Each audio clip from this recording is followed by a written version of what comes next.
అప్పుల బాధలు వెంటాడుతున్నాయా? అయితే 6 JVR వారి జాతిరత్నాలు ధరించండి. వీళ్ళంతా బురద జల్లుతూ వీళ్ళందరూ అనే మాటలు ఏమిటి? వీళ్ళది గంజాయి బ్యాచట, వీళ్ళు రౌడీ షీటర్లట అని రకరకాలుగా వీళ్ళ కుటుంబాన్ని పరువును తీస్తూ వీళ్ళందరూ మాట్లాడుతూ ఉన్నారు. నేను అడుగుతా ఉన్నాను, కేసులు ఎవరి మీదైనా కానీ కేసులు ఉండొచ్చు. గతంలో ఎవడైనా కూడా గిట్టిన వారు కేసులు పెడతా ఉంటారు. కేసులు ఎవరి మీదైనా ఉండొచ్చు. కానీ ఆ కేసులు ఉన్నప్పుడు ఆ కేసులు తేల్చాల్సింది కోర్టులు. మీరు ఫలాని నేరం చేశారని మీరు చెప్పచ్చు, చేయలేదు అని చెప్పి వాళ్ళు చెబుతారు. తేల్చాల్సింది కోర్టులు. మరి అలాంటి కోర్టులకు ఇవ్వాల్సిన అధికారం పోలీసులే తీసుకోవడం ధర్మమేనా అని అడుగుతా ఉన్నా. అంటే పోలీసులే అబాండాలు వేస్తారు, పోలీసులే జడ్జిమెంట్లు కూడా ఇస్తారు. మరి ఇలా చేయగలిగే నైతికత పోలీసులకు ఉందా అని అడుగుతా ఉన్నా. ఇలా చేయడం ధర్మమేనా అని అడుగుతా ఉన్నా. చంద్రబాబు నాయుడు గారి మీద ఇదే పోలీసులు చెప్పే లాజిక్కే, ఇదే సోషల్ మీడియాలో తెలుగుదేశం పార్టీకి సంబంధించిన వాళ్ళు దొంగ పోస్టులు పెడతా ఉన్న తీరునైతేనేమి, ఇదే ఈనాడు, ఆంధ్రజ్యోతి, TV5 లాంటి మీడియాలు ఎల్లో మీడియాలు నడుపుతా ఉన్న కథనాలు అయితేనేమి, వీళ్ళ మీద కేసులున్నాయని నేను అడుగుతా ఉన్నా. ఇదే చంద్రబాబు నాయుడు మీద 24 కేసులున్నాయి. మరి చంద్రబాబు నాయుడు మీద 24 కేసులున్నాయని చెప్పి చంద్రబాబు నాయుడు గారిని నడి రోడ్డు మీదకి తీసుకొని వచ్చి తన్నడం ధర్మమే అవుతుందా అని అడుగుతా ఉన్నా. చంద్రబాబు నాయుడు మీద కూడా 24 కేసులున్నాయి. ఆయనను కూడా రోడ్డు మీదకి తీసుకొని వచ్చి తంతే ధర్మమేనా అది? ఇదే పోలీసులను అడుగుతా ఉన్నా. కేసులు ఉన్నాయి కదా అని చెప్పి, పాత కేసులు ఏదో ఉన్నాయని చెప్పి నువ్వు చేసిన పనికి జస్టిఫైబుల్ కారణం కాదది. కేసులు ఉంటే ఆ కేసులు తేల్చాల్సింది కోర్టులు. మీరు ఆరోపణ చేస్తారు, అది న్యాయం కాదు అని చెప్పి వాళ్ళ అవతల కోర్టుల్లో ఆర్గ్యూ చేస్తారు. జడ్జి కేసు వింటాడు, జడ్జి తీర్పునిస్తాడు. అంతేకాని పోలీసులు ఇలా కేసులు గతంలో ఉన్నాయి కదా అని చెప్పి తీసుకొని వచ్చి నడి రోడ్డు మీద వాళ్ళను నిల్చోబెట్టి వాళ్ళ కుటుంబ పరువును తీస్తూ వాళ్ళను షేమింగ్ చేసే కార్యక్రమం పోలీసులకు లేనే లేదు.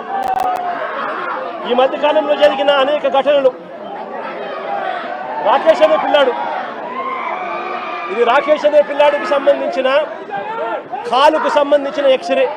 అంటే నా పక్కనున్న పాప వాళ్ళ అన్న, నా పక్కనున్న పాప ఇంజనీర్, వాళ్ళ అన్న రాకేష్ పాలిటెక్నిక్ మెకానికల్. ఆ పిల్లాడికి సంబంధించిన కాలుకు సంబంధించిన ఎక్స్రే. ఇలా కాలు ఇరిగిపోయింది, లోపల రాడ్ ఉంది, రాడ్ పెట్టి ఆ రాడ్కు కాలును ముడేసి డాక్టర్లు ఈ మాదిరిగా ఉన్న పరిస్థితిని చూస్తే పోలీసులు ఆ కాలు మీద కాలు పెట్టి నడి రోడ్డు మీద జగనే పురమాయించాడు, అందులో ఏం డౌట్ ఏమి లేదు. ఇది ఇండైరెక్ట్గా నాకు ఏదో మూల లింక్ అయిన సబ్జెక్ట్ కాబట్టి ఉపసభాపతి స్థానంలో ఉన్నప్పటికీ నేను మాట్లాడవలసిన పరిస్థితి. నన్ను ఎంత చిత్రవత్ చేశారు, ఆ వీడియోలు అన్నీ కూడా ప్రజాబాహుల్యంలో ఉన్నాయి. మిలిటరీ హాస్పిటల్ క్లియర్ రిపోర్ట్లు ఇచ్చారు, అది అందరికీ తెలిసిందే. ఇప్పుడు ఎందుకు వచ్చిందంటే, మరి దెయ్యాలు వేదాలు వల్లించినట్టు అన్యాయంగా నన్ను కొట్టారు. ఇప్పుడు దారుణమైన గంజాయి బ్యాచ్ని మరి కొడితే పోలీసులు వాళ్ళ మీద హత్యా ప్రయత్నం చేసిన వాళ్ళు, పైగా తగుదనమ్మా అంటూ పరామర్శకు వెళ్ళటం, లా అండ్ ఆర్డర్ని ప్రొటెక్ట్ చేయవలసిన బాధ్యత ప్రజాప్రతినిధులది. జగన్మోహన్ రెడ్డి ఇప్పుడు ముఖ్యమంత్రి కాకపోవచ్చు, కానీ ఒక ప్రజాప్రతినిధిగా పులివెందుల ప్రజలకి ప్రాతినిధ్యం వహిస్తున్న వ్యక్తి ఇలా గంజాయి చేసే బ్యాచ్కి నోన్ శిక్ష పడి జైలుకి కూడా వెళ్ళి శిక్ష కన్ఫర్మ్ చేసి వచ్చిన బ్యాచ్కి తన మద్దతు తెలియజేయటం, మరి ఇది దిగజారుడు ఓట్ల రాజకీయానికి పరాకాష్ట. సరే, ఈ ప్రయత్నంలో అతను గతంలో వచ్చిన ఆ ఓట్లు కూడా రాని పరిస్థితికి వెళ్తాడు. రాజకీయాల్లో ఆత్మహత్యలే తప్ప హత్యలు ఉండవని చెప్పి సామెతలు ఊరికే రాలేదు. ఇటువంటి వాళ్ళని చూసే వచ్చినట్టుంది తెలుగుదేశం పార్టీకి. అన్ని రాజకీయ పార్టీలకి ఒక్క యువజన శ్రామిక రైతు కాంగ్రెస్ పార్టీకి తప్ప ఈ రోజు ఎంతో సుదినం. ఎందుకంటే ఒక రాజకీయ నాయకుడు క్రిమినల్స్, ప్రజాకంటకంగా తయారైన క్రిమినల్స్ ని పోలీసులు ధర్మం ప్రకారం శిక్షిస్తే మరి వాళ్ళకి మద్దతుగా ఇటువంటి వెధవలకి నేనున్నాను అంటూ మరి అక్కడికి వెళ్ళి భుజం తట్టడం అనేది ఆత్మహత్య సదృశ్యం. This is going to be political వాటర్లు. ఎనీహౌ, ఇక్కడ ఇంకొక యాంగిల్ కూడా నేను స్పృశించాలనుకుంటున్నా. ఒక నిందితుడు పేరు జాన్ విక్టర్. డెఫినెట్ గా John Victor can't be a Hindu. I mean he can't belong to SC community as per the constitution. రాజ్యాంగం ప్రకారం మన సుప్రీంకోర్టు చెప్పిన దాని ప్రకారం కూడా మళ్ళీ కొంతమందికి డౌట్లు వచ్చి, నేను ఎన్నోసార్లు చెప్పా, మరి చాలా మందికి డౌట్లు వచ్చినాయి. మన రాష్ట్రాల్లోనే కాదు, ఇతర రాష్ట్రాల్లో సుప్రీంకోర్టు కూడా తేల్చి చెప్పింది ఒకసారి మతం మారిన తర్వాత.